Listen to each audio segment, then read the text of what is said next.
The Queen has honored the outgoing boss of Network Rail amid major disruption on the railway over the introduction of new timetables.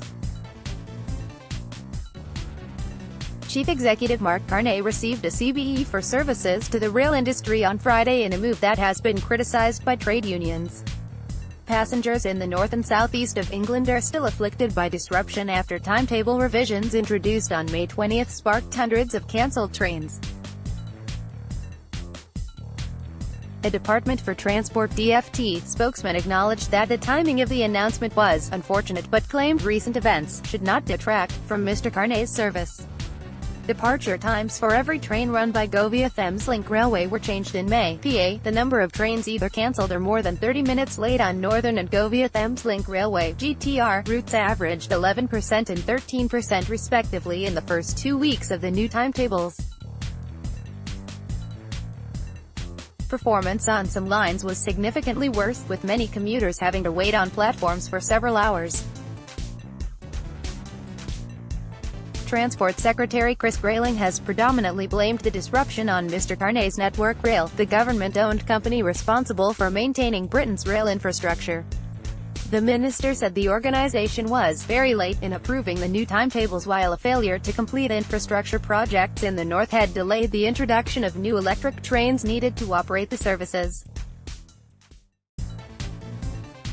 Keira Knightley will receive an OBE for services to drama and to charity. Actress Emma Thompson is to become a dame for services to drama. Actor Tom Hardy is to receive an OBE for services to drama. Boxer Anthony Joshua will receive OBE for services to sport. Olympian Lizzie Arnold will receive the MBE for services to Winter Olympic sport. Football manager Kenny Dalglish will get the MBE for services to football. Charity in the city of Liverpool William Foxpitt will get the MBE for services to equestrianism. Striker Jermaine Defoe gets the OBE for services to the Jermaine Defoe Foundation. Olympians Jennifer Keough and Mena Fitzpatrick are awarded the MBE. Footballer Jess Fishlock has received the MBE. Former Assistant Scotland Yard Commissioner Mark Rowley gets a police medal for services to policing. Designer Joe Malone is awarded the MBE for services to the British economy. Stacey Dooley has received a MBE in the Queen's Birthday Honours List. Gardener Monty Don receives the OBE for services to horticulture. Miss Dynamite gets the MBE for services to music. Gary Wilmot receives the MBE for services to drama. Kenya King gets the MBE for services to music and culture. Diane Medall has received a MBE. Theatre director Marianne Elliott receives the OBE for services to theatre. Women's rights campaigner Akila Ahmed has been awarded an MBE. Kathleen Moore, who has been awarded an MBE. Entrepreneur Thomas Alube has been awarded made a CBE. Composer Debbie Wiseman has received a OBE. Pianist Julian Joseph has received a OBE. Trombonist Dennis Rollins has received a MBE. He later acknowledged that train operators were also not sufficiently prepared.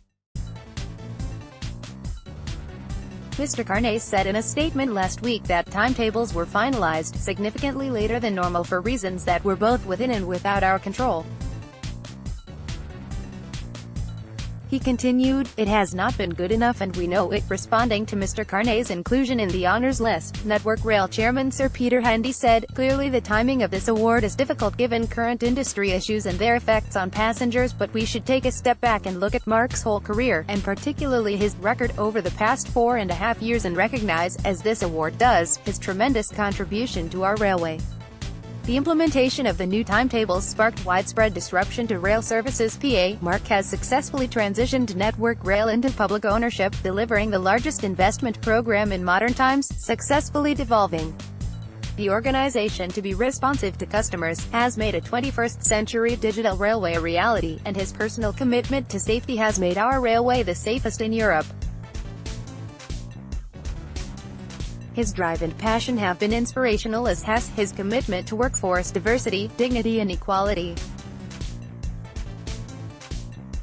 It's right he is honoured just before he retires from one of the biggest and most challenging jobs in UK industry, and alongside everyone at Network Rail, I congratulate him, but one union boss likened the timing of the honour to rewarding the captain of the Titanic for jumping ship. Manuel Cortes, General Secretary of the Transport Salaried Staffs Association, said, "Frustrated passengers will see no honour in that at all." A DFT spokesman said, "While the timing of this announcement is clearly unfortunate given current timetabling issues, that should not detract from the service." Mr. Carne has performed at the head of one of the country's most important public bodies, nor from his work in improving safety and modernizing our rail network. Mr. Carne, a former Shell executive, was appointed as Network Rail's chief executive in 2014. With a remuneration package worth £820,000 in 2016-17, his salary has been criticized by trade unions who claim it is too high considering the performance of the network. Mr. Carne announced in February that he would be stepping down from his role later this year. He will be replaced by Civil Aviation Authority Chief Executive Andrew Haines.